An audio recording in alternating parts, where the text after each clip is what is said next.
ലാൽ സലാം movie അത്യാവശ്യം ഒരു sports emotional drama മൂവിയാണ്. എന്തായാലും ഒരു സോഷ്യൽ മെസ്സേജ് നൽകുന്ന ഒരു മൂവിയാണ്. അപ്പോൾ പിന്നെ എല്ലാവരും എല്ലാ മതക്കാരും ഒരേയാണ്, ഒരു ചെറിയ മെസ്സേജ് വരുന്നുണ്ട് പടത്തിൽ. അതാണ് കൂടുതലും പടത്തിൽ പറയുന്നത്. പിന്നെ വിക്രാന്ത് ആയാലും വിഷ്ണു വിശാലായാലും ഒരു നല്ലൊരു പെർഫോമൻസ് തന്നെ കാണിച്ചു വയ്ക്കുന്നുണ്ട്. കൂടുതലും അതിൻ്റെ കൂടെ സ്പോർട്സ്, ക്രിക്കറ്റ് എന്ന് പറഞ്ഞ സ്പോർട്സ് ഡ്രാമയാണ്. കൂടുതൽ ഇമോഷനാണ്, കുറച്ച് അധികം ഡിവോഷണൽ ടച്ചായിട്ട്. പിന്നെ കൂടുതലും സോഷ്യൽ മെസ്സേജാണ് കൊടുക്കുന്നത്.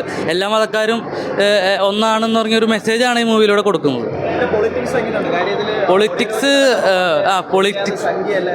പൊളിറ്റിക്സിൻ്റെ ഇത് കുറവാണ്. കാരണം ഇതിൽ കൂടുതലും മതത്തിൻ്റെ ഇത് കാണിക്കുന്നത്, പൊളിറ്റിക്സ് കുറവാണ് കാണിക്കുന്നത്. പിന്നെ മതത്തിന് വേണ്ടി തമ്മിൽ തല്ലുന്ന ഇതിന് വേണ്ടി സോഷ്യൽ മെസ്സേജായിട്ട് എല്ലാവരും ഒന്നാണെന്ന് പറഞ്ഞ ഒരു മെസ്സേജാണത്.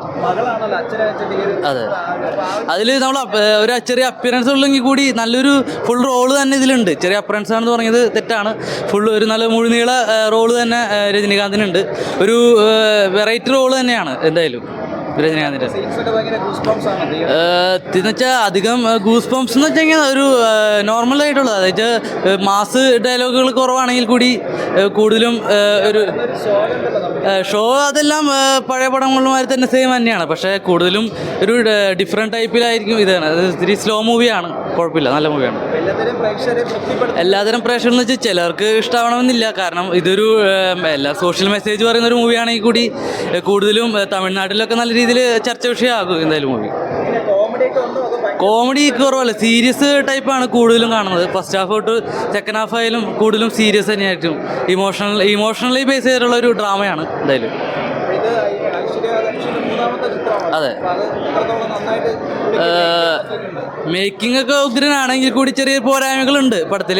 എന്നാലും ഒരു തമിഴ്നാട്ടിലൊക്കെ ആയിട്ട് നമ്മുടെ എവിടെയായാലും കൂടുതലും തമിഴ്നാട്ടിലാണല്ലോ ഷോ, അവിടെ നല്ല രീതിയിൽ ഒരു മെസ്സേജൊക്കെ കൊടുത്തിട്ടുള്ള മൂവി ആയതുകൊണ്ട് ഒരു നല്ല രീതിയിൽ ചാൻസ് ഉണ്ട്. Thank you.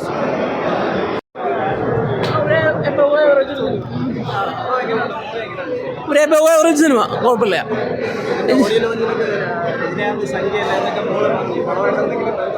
അല്ല, രാഷ്ട്രീയം പറയുന്നതല്ല, എല്ലാവരും ഈക്വലാന്ന് പറയുന്ന ഒരു പരിപാടി രസം കാണാൻ. ഒരു തിയേറ്ററിൽ എക്സ്പീരിയൻസ് ഒന്നും പറയാൻ പറ്റില്ല, എന്നാലും വൺ ടൈം വാച്ചബിളാണ്. മേക്കിംഗ് ഒരു എബോവ് ആവറേജ് മേക്കിംഗ് പരിപാടി.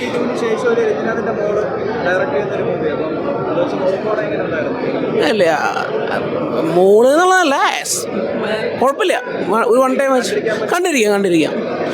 ലാഗ് ഉണ്ട് കുറച്ച്, പക്ഷേ വാച്ച് ചെയ്യാം.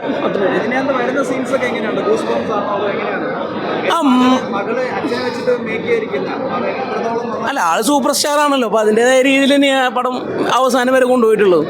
ഓക്കെ.